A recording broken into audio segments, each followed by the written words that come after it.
Assalamualaikum warahmatullahi wabarakatuh. Perkenalkan, nama saya Nikita Sartika Ayu dengan NIM A1A12412. Baik, di sini saya akan membuat video untuk memenuhi tugas UAS perekonomian Indonesia dengan judul Analisis Pertumbuhan Ekonomi Real dan Struktur Produk Domestik Regional Bruto.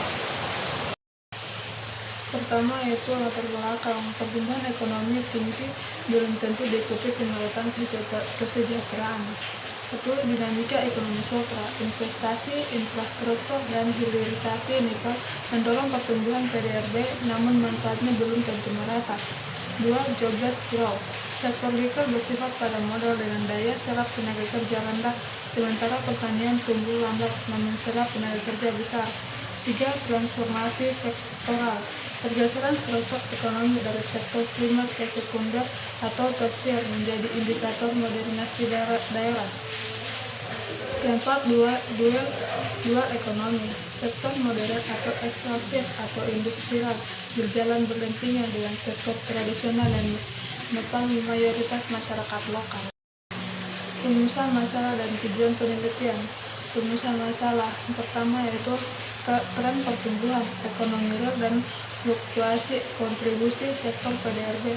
2. Pola dan tipologi transformasi sektoral, industrialisasi dan industrialisasi dini. 3. Dampak pertumbuhan dan transformasi terhadap IPM, TPP, kemiskinan, dan Gini ratio. 4. Strategi kebijakan optimal untuk pemerataan dampak transformasi ekonomi. Tujuan penelitian pertama, memetakan tren PDRB berdasarkan 17 sektor lapangan usaha BPS. 2. Mengidentifikasi sektor keunggulan, loading sektor, dan penunjang. 3. Mengevaluasi dampak transformasi ekonomi terhadap kesejahteraan. 4. Merumuskan rekomendasi kebijakan integrasi sektor modern dan rakyat.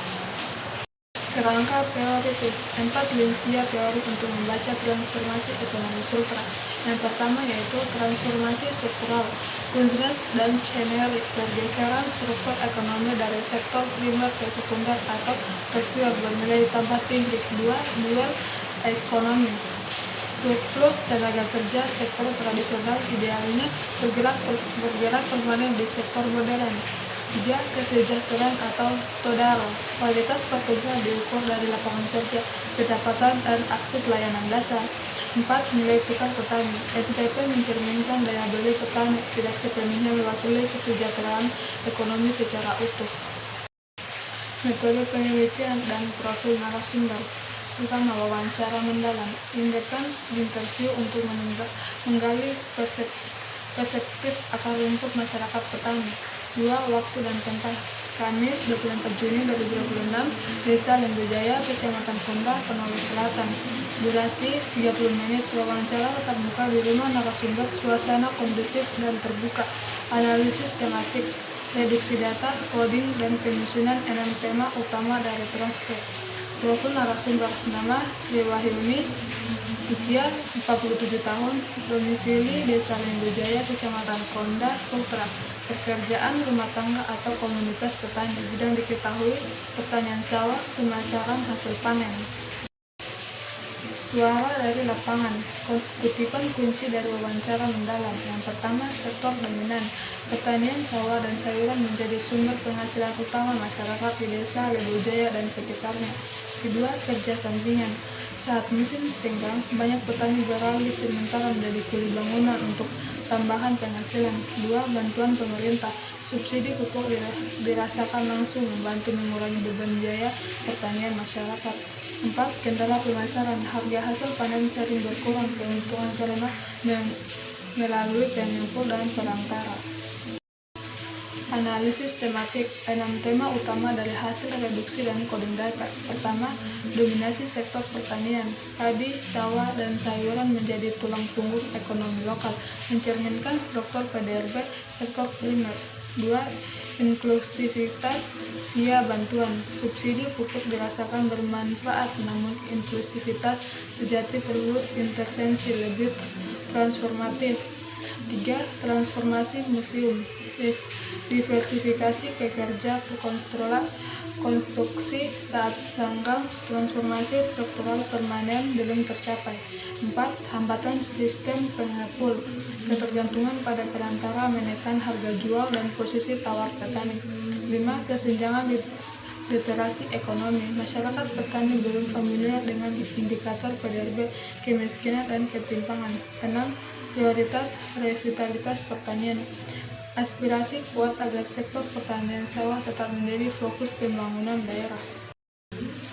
Keterkaitan antar tema, siklus dinamika ekonomi pedesaan desa Lebojaya. Pertama, dominasi pertanian. Kedua, dukungan parsial pemerintah. 3. Adaptasi musiman. 4. Hambatan rantai nilai. 5. Keterbatasan literasi. 6. Aspirasi revitalisasi. Temuan penelitian. 6 temuan utama dari perspektif masyarakat akar rumput. Pertama, dominasi pertanian. Padi, sawi, dan sayuran mencerminkan spesialisasi lokal berbasis komparatif advantage. 2. Ketergantungan pengepul. Asimetri informasi dan lemahnya posisi tawar petani menekan pendapatan real. 3. Inklusivitas via subsidi. Subsidi pupuk membantu pengiringan biaya produksi, namun belum cukup transformatif. 4. Kesenjangan literasi, masyarakat belum memahami indikator makroekonomi formal seperti PDRB dan Gini ratio. 5. Transformasi informal, pergeseran tenaga kerja musiman ke konstruksi mengindikasikan underemployment. 6. Prioritas pertanian, aspirasi revitalisasi pertanian sawah sebagai fondasi kesenjangan jangka panjang. Diskusi atau implikasi teoritas. Pertama, struktur PDRB dan dominasi sektor primer. Heterogenitas subsektor atau sawah versus sayuran menunjukkan kebijakan pertanian seragam berisiko tidak efektif tanpa mempertimbangkan keragaman komoditas lokal. 2. Dual ekonomi dan transformasi siklakal. Pergerakan tenaga kerja yang bersifat musiman bukan permanen, melainkan mengindikasikan transformasi struktural masih tahap awal dan terkait underemployment pertanian. 3. Rantai nilai dan posisi tawar petani. Solusi, penguatan koperasi tani, sistem informasi harga, konglomerat farming, dan pasar lelang komoditas di tingkat kecamatan atau kabupaten. Kesimpulannya yaitu, pertama, sektor pertanian atau sawah dan sayuran tetap menjadi kontributor dominan struktur PDRB sektor primer di Kecamatan Konda. 2. Pertumbuhan ekonomi dirasakan relatif melalui subsidi pupuk, namun inklusivitas sejati memerlukan intervensi lebih komprehensif. 3. Transformasi sektor masih bersifat informal dan musiman. Transformasi struktural permanen belum tercapai. 4. Ketergantungan pada sistem pengepul menjadi hambatan struktural utama peningkatan kesejahteraan petani. 5. Kesenjangan literasi ekonomi menghambat partisipasi masyarakat dalam perencanaan pembangunan berbasis data. Terima kasih, mungkin itu saja yang bisa saya sampaikan.